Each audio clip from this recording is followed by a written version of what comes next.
Good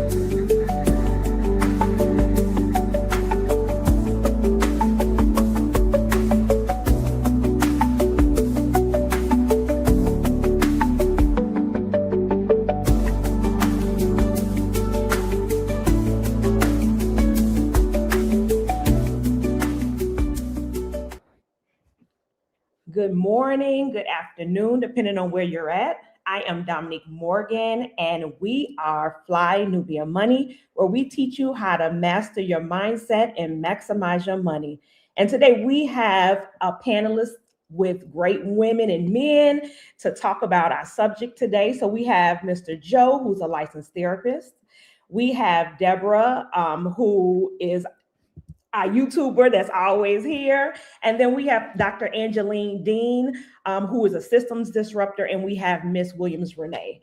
So we have an interesting topic today. So there was a recent video that went viral stating that watching children isn't the hardest job, and there are harder jobs out there. That may be true, but the real question isn't about difficulty, it's about cost. If caregiving isn't considered hard, why does it often cost women their money, their career growth, and long-term financial security? Today, we're going to be talking about money, value, and what happens when caregiving is treated like it doesn't count. So guys, what are your thoughts? Deborah, what are your thoughts about this subject today? Caregiving is expensive, but she thought out, well planned when you're going to pick a provider for your child, because your children are very precious. So we need to make sure that, we pick the right people to watch our children. So it can be costly, but it needs to be planned out well. I like that. For me, I never wanted to necessarily be a stay-at-home mom. I wanted the flexibility to be available. So like when my kids got sick and, they had extracurricular activities or they had things at school, but I never had that desire to stay at home because I really understand what all goes into staying at home. It's a big deal. I applaud women that stay at home full time, because it's not just you being at home, you're making a sacrifice. So Joe, from a male's perspective, what are your thoughts? Just from a human perspective, I feel like caregiving it comes with a lot of emotional labor. I think when we start to try to put financial numbers on it and minimize what a caregiver is doing in a home, we already losing. We're already in an unhealthy relationship. So from my perspective, I've seen this up close. I've seen this in session. So I kind of know where it goes. So my thoughts are we have to value all the labor that gets put into a marriage, not just not the job labor. Yeah, I like that. Renee, what's your thoughts? We can't hear you. I have to say ditto to both Deborah and Joe this morning. They're right on point. You can't put a value about money or value to the work that women put in to their children. It's really with the emotional toil that they go through, mothers, as making sure that their children are emotionally stable and ready to meet the world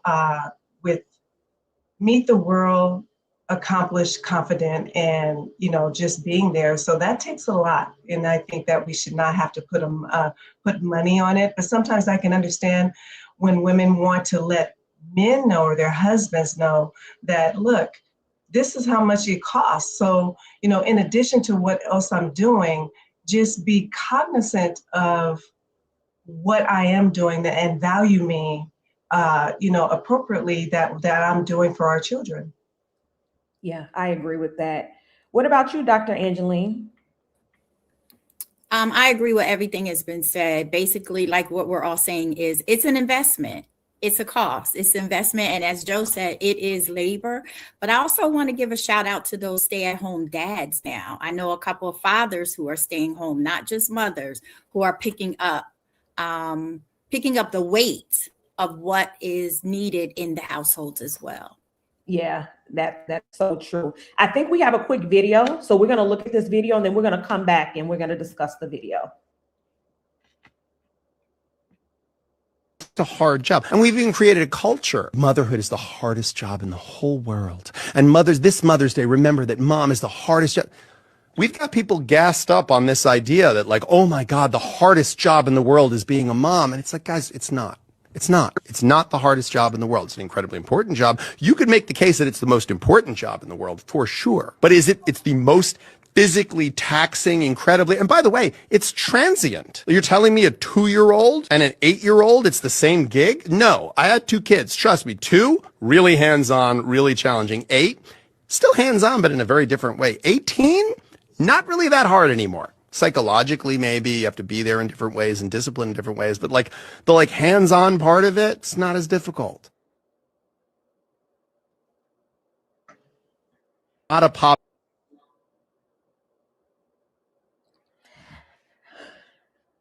So let's talk about this. This is really, really interesting to hear him say it from his perspective. So I do have a friend that's a stay-at-home mom, and there's a lot that goes in. It's like nonstop. Like she's always, and yes, he's young, and yes, things change over the years. So you may not have to dress your children at 8, but your children still need you and they demand a lot from you. So to say that it's, just to be so nonchalant, like it's not a big deal and staying at home is nothing. It's a lot that goes into staying at home, and it's a lot of developing and nurturing and love that it's so impactful over the years. So Joe, what's your thoughts about that video? My bad, John. I listened to that, and I, as a therapist, don't believe that there should be any level of scorekeeping involved in a relationship or a marriage.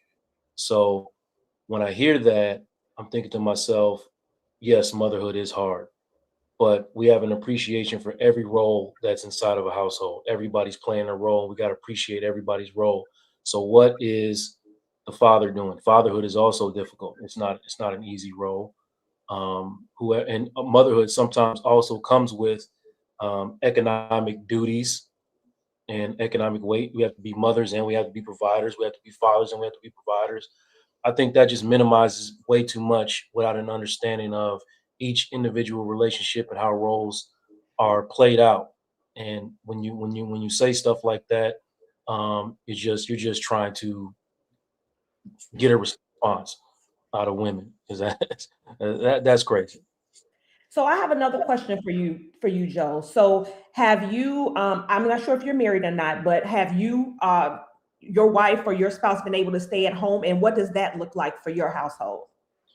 We both had to play that role. I've been married 18 years. My kids are now almost grown, but there's definitely been some times where I had to sit down. And in the beginning of our marriage, she had to sit down, and neither one of those felt easy for either one of us. I mean, because of, especially for Black men, because of the way that we are raised and what in the pressures of society put on us about performance, it did show up a little differently in me, because I do feel like even though I'm doing all these things at home, I'm cooking and cleaning and doing all these things, there's still an expectation that I should be out trying to find work, or there's like this isn't enough. So a man that sits at home can sometimes be viewed kind of as a loser. So Yeah. so there's different expectations, but the labor is the labor, like I said in the beginning. Yeah. And I will agree with you on that. When you think about a man staying at home versus a woman, sometimes, I've seen it where it's more beneficial for the man to stay at home because the wife is making a lot of money. And I think that we have to, going back to what Joe says, we have to get rid of the noise and we have to do what's best for our family, as opposed to what the societal norms are, which sometimes just don't make sense, and create this conflict and create this division and create this war that's unnecessary. If we're doing what's in the best interest for our family and our children, then it doesn't matter what anybody else has to say. So, Dr. Angeline, have you ever been a stay-at-home mom, and what are your thoughts about the video? So I don't have kids, but I've raised 3 teens in my home, Okay. and while working from home. So I kind of understand what that stay at home was like. I still had to go shopping. I still had to clean. I still had to do the laundry. I still had to go to their games. I still had to make sure that their homework and stuff was done. Their needs were done and were handled and taken care of. So it is labor, right? I think the society only pretty much respects what is valued as labor. This is more valued, I think, as love, right? Termed as love, or this is what you're supposed to do, that type of thing. But piggybacking off of Joe, I remember one time when my mom, both my parents were making decent money, and my dad's company closed all of a sudden, and he had been there for years. And as a Black man, like Joe said, I remember seeing the weight of that on my dad. And every day he had all these newspapers and this and this and this, looking for all of these things. And I remember when my mom, and I always, this is very dear to me, when my mom said, like, we're in this together. It's a partnership.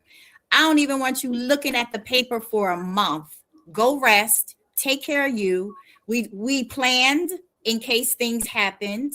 Now you might have to pick up some of the slack if the kids need something. I can't just come home, or now I can stay at work. So to hear that video, I sure wouldn't want to be married to him. So yeah. Yeah. Deborah, what about you? Have you stayed at home?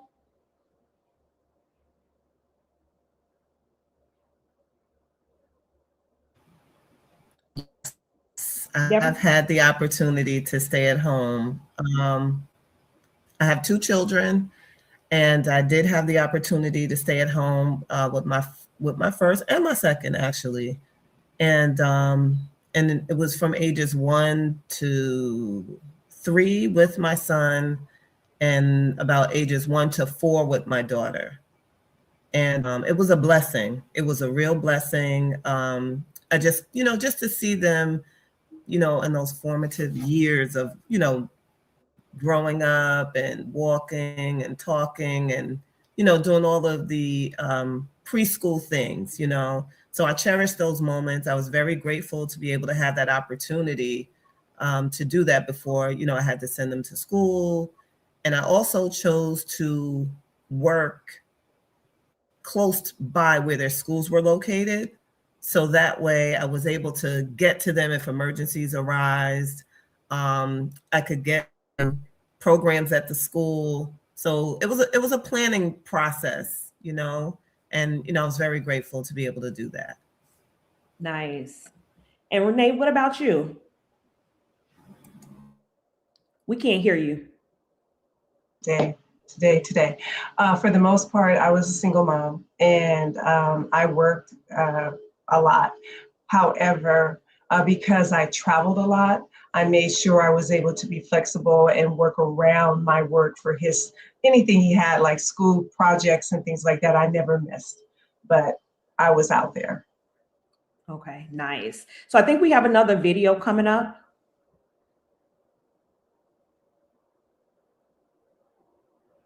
She said it. Listen, I watched the clip. She said it was not a privilege. It's not. The ability to exist without having to provide for yourself. Explain to me how that is not a privilege. It's not leisure, because there's times where I was parenting. But you still want to be treated as an adult. How is it not a privilege to not fulfill the requirements of being an adult, but to still be treated as an adult? You're not saying what I'm saying. What's not being an adult? Tell me what's not being an adult. You're not taking care of yourself. You're taking care of the children, and you're taking care of the home. That man is taking care of you. But you know what is a luxury? You getting to wake up in the morning and leave and take care of all of that stuff and go to work and make money because you have someone who's holding it down at home. Guess what? I personally can't go to work 24/7 and work all these long shifts because I have have that. I think now, if you had to come home, pick up the kids and take care of everything on your own, you probably can't make as much money as you're making, because now you got a schedule to maintain and you got to make sure those kids is picked up. And now schedules are different. So kids got to get picked up at different times. They can't even stay till 3 p.m. no more. And then on another note, you're too tired to feed them properly. They don't even get the proper nutrients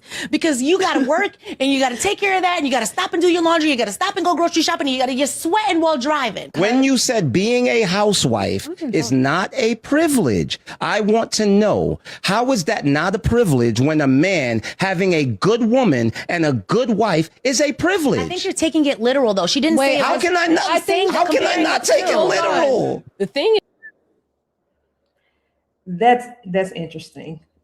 She was definitely triggered by what he was saying, but I think this is just another way to create conflict, right? Men versus women, and it's really no conflict.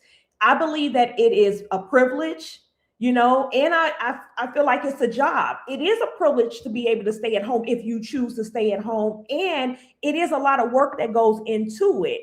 So just a quick question that I have, who do you guys think benefits the most from someone staying at home? Renee, I'll start with you. I like this question. I believe that the person that stays at home, is holding down the person that is working. So the person that is working is definitely benefiting, because if you have children, and you want your children to have a stable, confident feeling inside and know that they're loved and appreciated as well, then you're really holding it down for that person that's out there working. So, yeah. Yeah. I personally think that the children ultimately benefit from one parent staying at home and one parent working. So when we're thinking about this and everybody is arguing, and then what happens is we bring these tensions home. So now something that is very beneficial to the children can be something that can be stressful for the children, because now the parents are in conflict, and they're in conflict based on other people's opinion, not necessarily what their household deems best for them.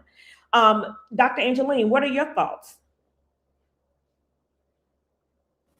I was writing down some things while I was thinking about it. I think everybody benefits except the person staying at home in some ways, right? That they benefit because they, as Deborah said, they get to see their children and be there for their children at all times. But I think when I look at it, right, the state benefits because that's less investment in childcare. The household benefits because it's free labor. The employers benefit as well, because now the person who's staying at home is losing wages, possible promotions, possible retirement money, all those types of things. So depending on how you look at it, I still think everybody benefits, but the person staying at home might be losing a little bit more, depending on how you look at it. Okay, and why do you think they may be losing a little more? Only because if you had a job and you had all of these opportunities for promotions, opportunities for investments, opportunities for retirement, right? And especially if you don't have a plan in your house, if you want to go back to work, and if you got some of these husbands that we're listening to, you better have a plan, or you better have a plan, an exit plan. And then if you do, or possibly need an exit plan, do you have that money? Because now you're staying at home. That might be, these guys remind me of the type of guys that would be like, this is your money, this is our money, like possibly like hit you off with money, stuff like that. That's the type. That's why I'm saying possibly it depends on the situation. Okay. That's why I'm thinking that way. Okay. After listening to these videos. Yeah. Okay. So this question is for you, Joe. So it's kind of, the same, but what I hear, I know a few stay-at-home dads that feel like, they don't have a problem with their wife staying at home, but they have some kind of, regret because they miss out on a whole lot. Like I have an uncle that for his job, he has to travel a whole lot. His wife is able to stay at home, but he does not get to, reap the benefits in terms of participating. What are your thoughts on that? I think that if you fall into a role by expectation instead of by choice, then anyone is going to struggle. And I don't think that, there's like a winner, like a universal winner in this setup. It seems like whoever is going to benefit, it really more depends on the role you want to play and the life you're trying to build, and the point made about if we're already thinking about exit strategies and stuff, it's a whole different conversation, and we in a whole another level of trouble. But if we're in a loving marriage and we've decided that you're going to do this and you're going to do this, then did you choose those roles, or are you just doing that because you're expected to do it? And some people genuinely love or want to be caregivers, and they thrive in those roles, and they feel fulfillment in those roles. And other people want to be in the workforce, and they want to be building financially and professionally. So if you two of those two people meet up, they each need each other in order to make, their dreams come true or the fulfillment come true. So the problem is when one role is like automatically assumed to be easier or more valuable, but both positions come with benefits and both come with sacrifices. And the key is the intentional choice and mutual respect. That has to be involved. Basically, there really is no winner when one person's sacrifice is invisible. Does that make sense? Yeah, that makes sense. Deborah, what are your thoughts? Plan, and more planning. That definitely has to be the first and the most important thing that you do even before you have the children, because like you all have said, losing the wages, losing yourself, people sit outside in their cars and scroll before they go in the house to them children. So Yeah. you just plan and make sure that you have all your ducks in a row when it comes to having the children. How are we gonna take care of them? What's your idea on raising children? We got to be on the same playing field. And these influencers are making it look like staying at home is like golden, from their video contents. We got this going on. They're putting themselves first. They're getting up early, working out, doing affirmations, reading the Bible, whatever it is to help you to get your spirit man right before you start dealing with your children, making those lunches, homeschooling, or whatever it is. They are doing it a different way, which makes it seem like it's doable. You just have to have a good plan. That's all. And be on the same plan together. Okay. Yeah, I've seen a lot of YouTubers lately that are, highlighting staying at home and what that looks like for their family. And it's pretty interesting. Like they have like a whole system in place. And like you said, the meditation, and it's pretty cool. Renee, what about you? What are your thoughts? Well, from a single mom perspective, you definitely you still have to plan. You still have to plan how, well, I was for a while, and then I had an opportunity to be with my son for a while, and it was beautiful. But at the same time, I did lose wages, and I did have to sacrifice that.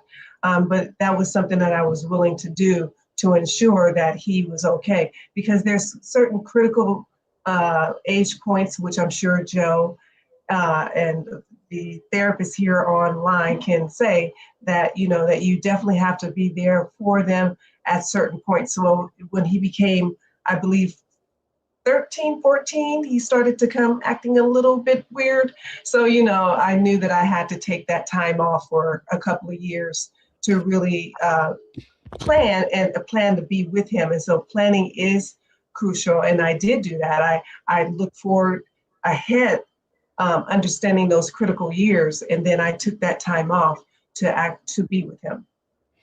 Okay, nice. So I think we have another quick video.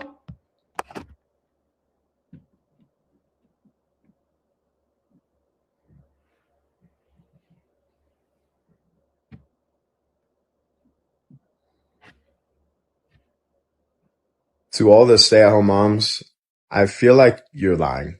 Because of what I get to do for work, I can still stay home and pay all the bills. And my wife will have to go to work to make her money. And I have a 1-year-old daughter. So I'll stay at home and I'll take care of my daughter.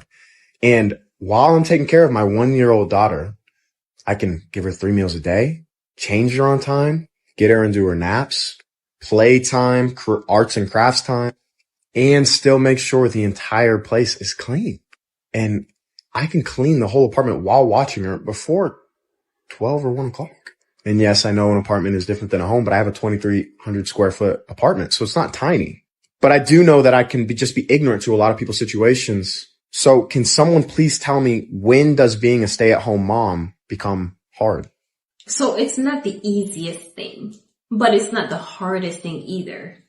The way how females come on the internet and they all cry and they say, I can't do this. Like, I'm sitting on the couch. Sometimes I have time to do this. It's not that hard. So I think we're getting it from both ends. So we have some men that are saying it's not that hard, some women saying it's not that hard. And again, I think that we have to like look at things in totality, right? What works for that person? Maybe again, having the conversation, maybe the man can stay at home, and it just depends on what works for your family. I have another question that I want to ask. What conversations do you think we should be having prior to one person staying at home? So for me, I think that we have to like really map out what this looks like.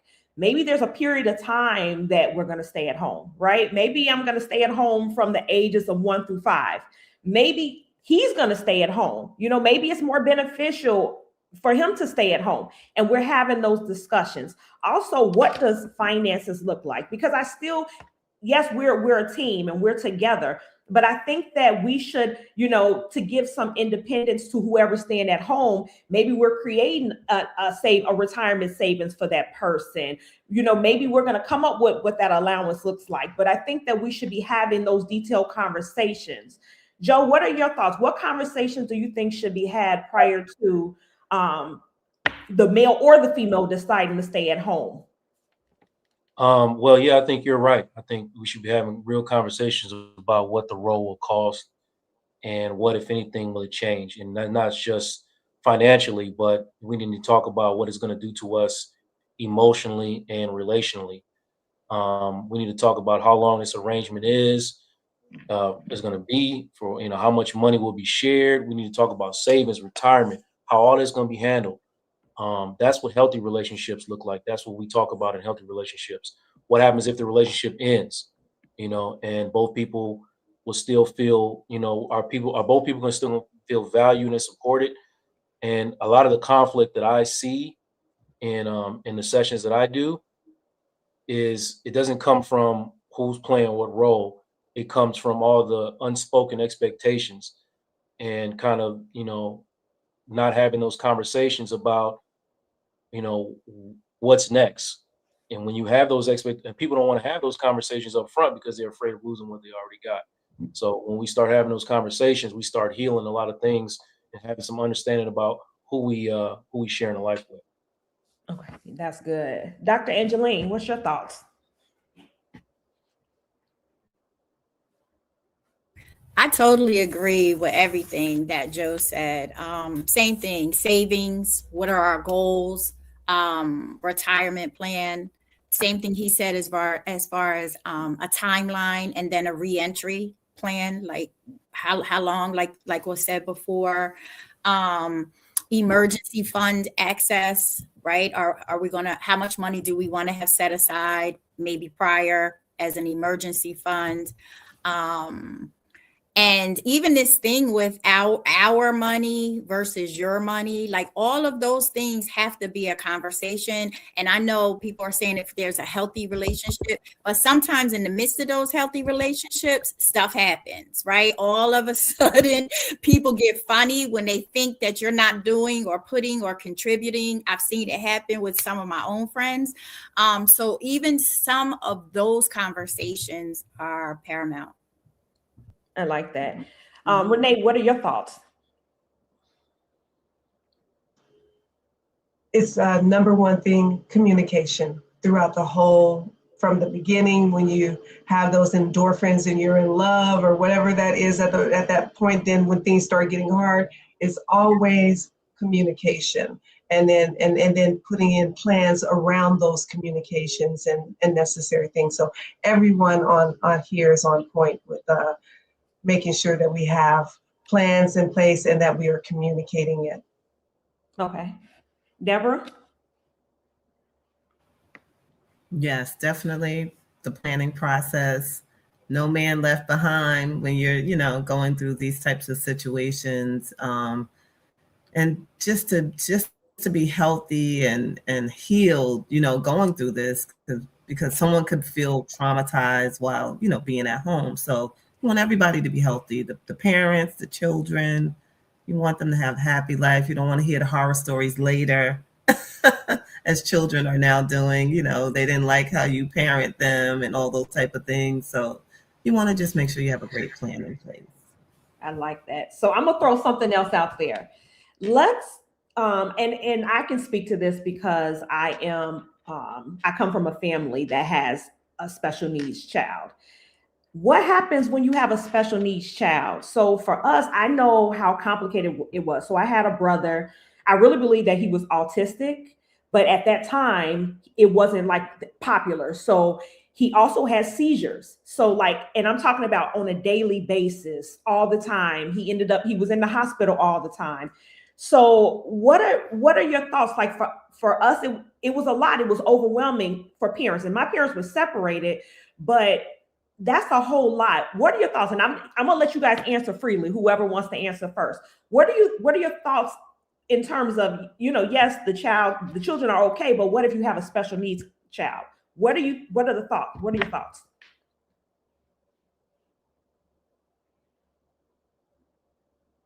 I'll just stay with what I've been saying. Like we have to make sure that we're having these conversations about what these roles look like, who's expected to do what. If you're not talking about these things, you're going to have conflict, and no matter what the topic is in your relationship, it's all required. We want healthy relationships. I need to ask the big questions. I need to ask the big questions of you. What do you need? What are you feeling? What is bothering you? What is, I can't just expect, because we are married now, that you just got to go through life performing in roles that you don't necessarily want to be in. You got to talk, so it doesn't matter, special needs, not special, whatever the situation is, conversation needs to be had. Yeah, I think that's the biggest piece that we miss across the board. Even when a person is seeming to be overwhelmed, having that conversation to say, hey, I'm overwhelmed, or I no longer want to be a stay-at-home mom, or even for the father, I no longer want you to stay at home. Maybe financially it's becoming a whole lot. And just having those conversations are important. Deborah, I'm gonna ask you that questions to you. Having a special needs child, you definitely have to have a special plan in place, because it's more work to be done depending on the child's needs. I do know, I know from, family experience as well. And then I'm talking about from like 70s, 80s, 90s. You didn't have access to all the resources that you have now. Sometimes the child stayed at home mostly. You didn't have all of the outsourcing where you could send them to like an activity place where you got a break. So the parents or caregivers always had the child 24/7.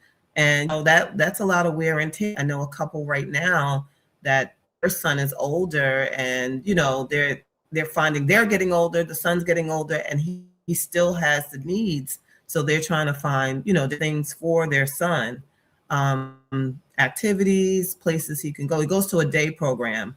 But as you get older, as that parent, you have to prepare and plan. If I'm not here, who's going to take care of that child? You have to put those plans into place, and you have to do it sooner than you think. So, I'm glad that they have more resources now, because before, back in the day, you just had the child at home, you made it work, and, it was like rolling dice. I just wish for the best thing to happen, So, yeah. Yeah. Because when you have a child that has special needs, they may never leave you. So whereas you have a child that doesn't, they meet these milestones and they leave. And so, it's important again to have those conversations and put things in place to protect the child as well. Dr. Angeline, what are your thoughts? Again, so I also know that it's good to also have that backup plan, right? Because we do go through some of this in my family, and so we have that backup plan in place, and we also have a plan in place to give someone a break, as Deborah has said, to give that caregiver a break from time to time. And so I think that is critically important, just even for the mental health of the person that's taking care, who it's not a two-family home, who's taken care of, to say, okay, you know what, I got the child today. Go ahead, go do something for yourself, or they could spend the night at my house. So even with school, right? If sometimes there's been times where I've been fortunate enough to say, you know what, I'll work from home and then I'll go pick up so-and-so. You could stay at work and do what you need to do. So even not having those backup plans and having backup people in place to possibly assist you with some of your cares and needs. Okay, Renee, your thoughts?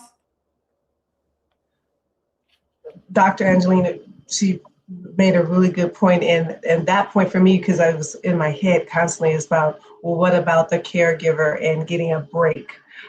Because I definitely think that when you incorporate that time strategically, so they can really have time to have off, not just a day or two. Maybe sometimes they go on a vacation. I don't know how that you can wrap that out and wrap that into a plan, but we have to also think about our caregivers so they don't burn out, or, they get to a point where they can't be functional as possible for their children with special needs. And that will actually, help continue to heal the family. Okay, I like that. So we have another video to share real quick. Please. When you are the one who has to hold a lot of things in your brain about the other people in your household, it is called invisible labor.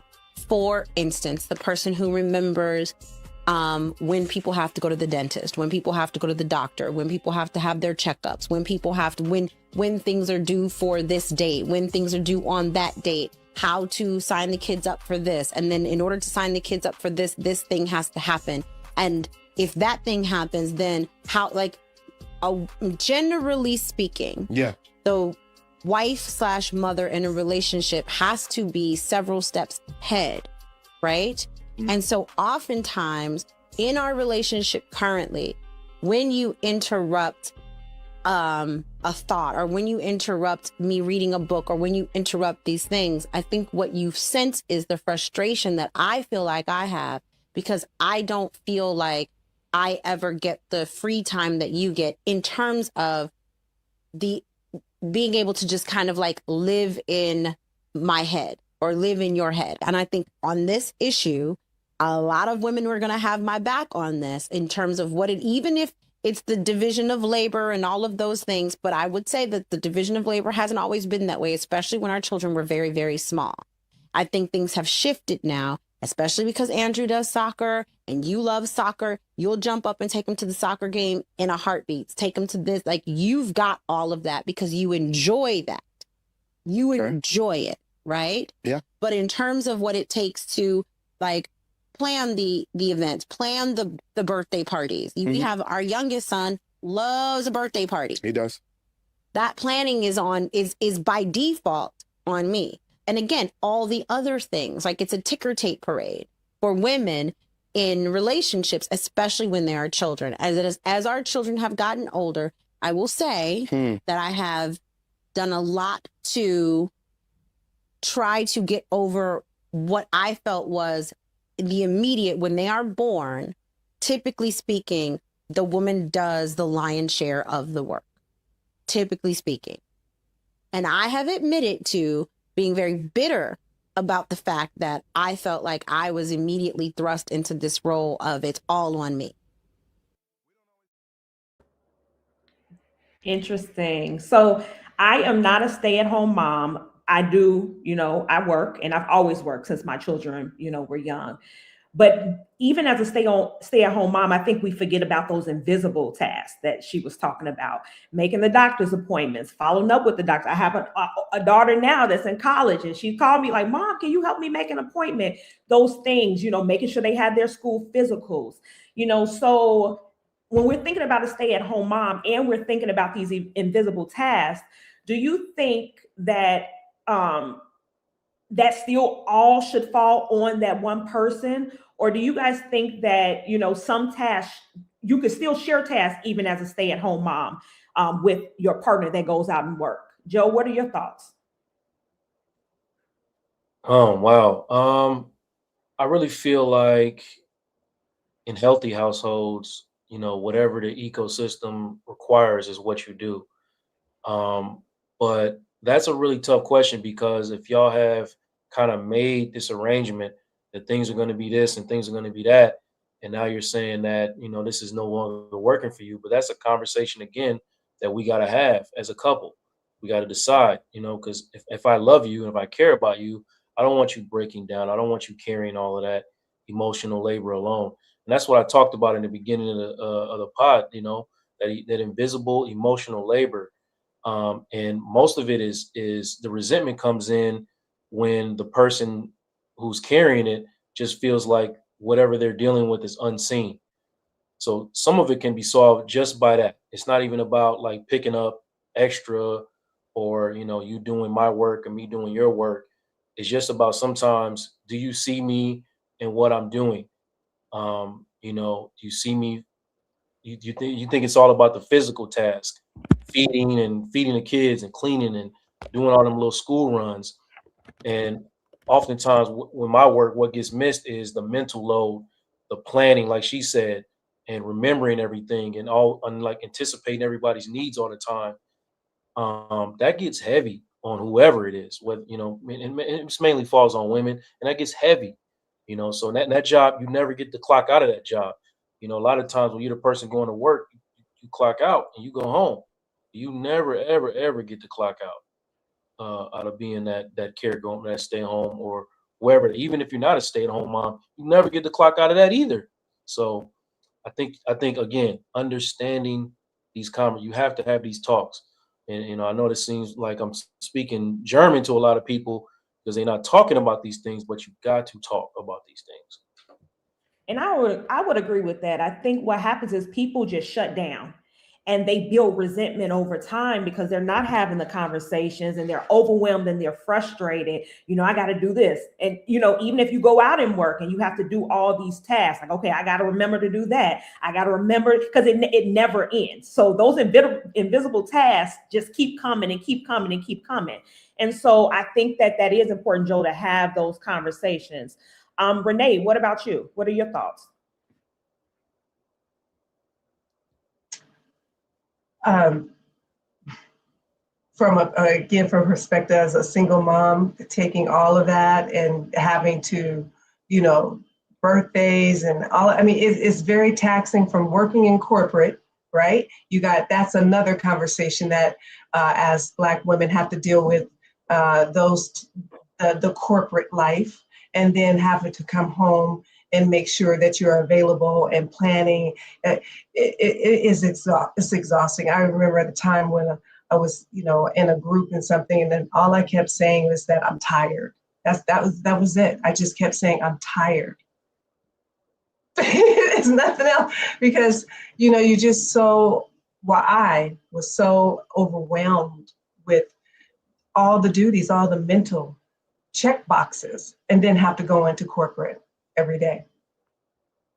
Yeah, that's a lot, and that's heavy. And I also think that, we back in the day, we had community, right? We had, grandmothers that were extremely active, and, it was just different. And I think that, and I've said this before, that we have to get back to that community, because it can be overwhelming and it can be hard on a marriage. It can be hard on the children, because sometimes, just like sometimes you need a break from your children need a break from you as well. So, just saying that I'm tired and having that village to say, okay, you're tired.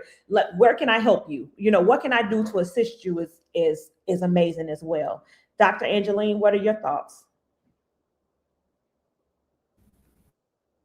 Basically the same as everyone else. And one of the things too, and I heard basically everybody say this, is also knowing to appreciate each other and showing each other that you appreciate, acknowledging, I see you, right? I see what's happening, because in our society, unpaid labor has been normalized, right? Especially for women. And to hear her say, to think about all the invisible labor, all this stuff is just taking me back to living when I was at home, and making me think all the more like how much more my mom did, but also how much, like Joe said, my father would see a need and he would just do it. It wasn't like, oh, that's your job, that type of thing, and I'm not going to do that, right? And so it just makes me appreciate this conversation all the more. And again, Renee said it again as well, being there to also help each other out. Again, going back to, that's my job, community, going back to community, being like a servant leader. How can I help serve? How can I help you build? Matter of fact, how about I take the kids and you and your husband go out? Right? That type of thing, where you could have a night and a day and an evening to yourself, just shut down and you guys enjoy yourself. So yeah, that was a good one with all that invisible labor. I didn't even think about that or take that into consideration, how much goes into that, the planning, the doctor's office, the dentist's office, the eyeglass appointments, all of those type of things that also play into the role. But again, as we've all said, it has to be communication. Yeah. And without that, everything's going to fall.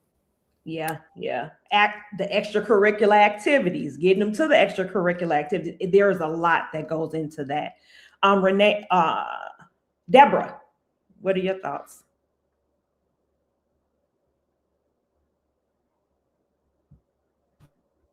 The plan, of course, but even having like a checkboard list, that helps too. By saying like, doctor appointments have to be called. That way the person visibly sees what needs to be taken care of. And then maybe they perhaps can, take some of the load. Okay, did you get to do this, this, and this? If you didn't, then, I can take that, I can take those chores on. So having a checkboard list would be good, where it's visible, and see it.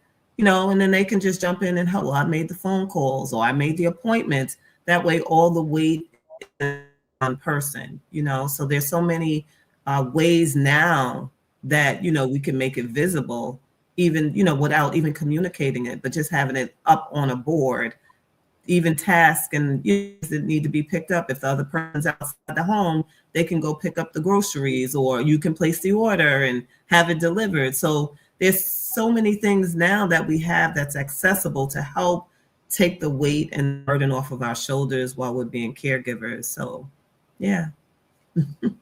Yeah, I like that. One thing that I know that I do a lot is just making sure that I put everything on the calendar, so we all see what's going on, including the children, so you can have an idea. And I've tapped into the groceries. I love the grocery delivery. It is, you can still make your meals and you don't have to spend the time in the grocery store. So I think we have one more video, and then we're going to have our final thoughts.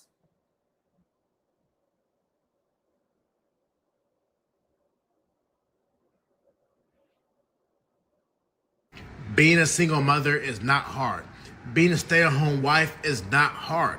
Because you know why? Because if it was so difficult to do, millions and billions of people wouldn't be able to do it. Men wouldn't be able to do it. You know what's hard? Being a doctor. You know what's hard? Being a scientist. You know what's hard? working offshore on an oil rig to where you don't see your family for 3 weeks at a time. That's hard. So therefore, for something to be difficult and hard and challenging, most people should not be able to do it. Millions of single mothers are out there. Millions of stay-at-home wives are out there. And they are doing it just fine. Interesting. Interesting. So if everybody can just give me your final thoughts and also let everybody know where they can find you. I'm gonna start with you, Joe. Well, man, that was crazy what he just said. And I just, all these videos just keep trying to like rank pain and rank effort and rank difficulty. It's all the wrong lens, and it's not coming from a healthy place. Yes, being a doctor is hard, okay, but being a stay-at-home mom is hard in a lot of different ways, and the different roles that you have to play, they bring stress. They bring different parts of the human system, you know. So these videos they're nuts, and families aren't built on comparisons. Like I keep trying to say, they're built on ecosystems. Every role that keeps a household healthy has value. You have to remember that. So whether it's bringing home income, whether it's providing care, whatever it is, each one of those roles carries an invisible emotional load. All of them do. So when you stop competing about whose job is harder and start appreciating and protecting every single role, that is when the family is going to become healthier. That's when the relationship's going to become healthier. And not only emotionally but also financially. My website is right there underneath me, realuconsulting.com. Reach out to me whenever you need. All my information to all my social medias is right there. It was a pleasure being here with y'all today. Thank you. Deborah?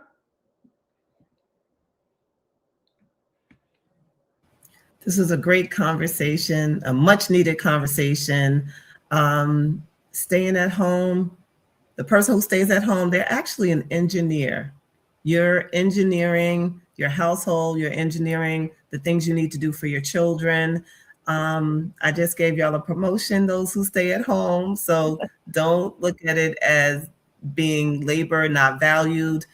And we also need our village. We need our village to help us stay healthy, mentally, spiritually, physically, and financially.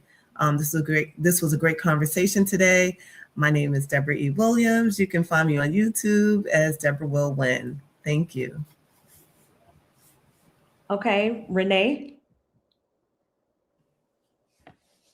It all goes back again to having healthy conversations, and that's something that I wanted to just bring out for everyone, and I'm calling myself out too. I know as I was, in my younger time, I was growing up, I consider myself being a passive aggressive person. I held things in, and so I know that as women, we tend to hold things in and not express how we feel. So in order to have healthy conversations, we have to identify who we are, ourselves, our personality traits. How do we conversate? Because when it's when it's good, it's good. And, we have all of these endorphins flying around, and it's all great. But then when it comes down to really, when there's things that are happening, and you can't communicate it because you stuff it inside. Yeah, as a society, have us stuffing things inside for some reason. You have to, figure that out for yourself. And I, just edge for that. I'm Renee. I am a clinical scientist, clinical research strategist. And the two domains that I have here, I am promoting for health equity. So please check them out. These domains or these websites have to do with our community getting information and resources to help us. Thank you. Thank you, Renee. Dr. Angeline?